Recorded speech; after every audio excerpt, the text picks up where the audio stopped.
আজকে এই রঙিন কাগজ দিয়ে শহীদুলের বাবাকে বোকা বানাবো। যাই কেউ দেখার আগে এই কাগজটি ছিঁড়ে বাক্সের ভেতরে এঁটে ফেলি। এই তো হয়ে গেল। এবার এটা নদীতে ভাসিয়ে দিলাম।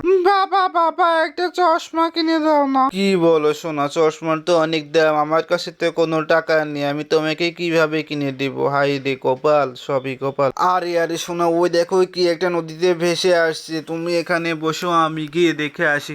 দূর থেকে তো এটা দেখে মনে হচ্ছে একটা জাদুর বাক্স। লোক মুখে শুনেছি এটাতে নাকি অনেক অনেক গুপ্তধন পাওয়া যায় আগে এটা উপরে নিয়ে গিয়ে দেখে আসি। কিন্তু তার আগে তুমি যদি তোমার মাকে মন থেকে ভালোবেসে থাকো তো আমার চ্যানেলটিকে লাইক সাবস্ক্রাইব করে দিও। এই যে সোনা, আমি এসে গেছি, এবার এটার ভেতরে কি আছে দেখা। আরে সোনা, এটার ভেতরে তো অনেকগুলো চশমা আছে।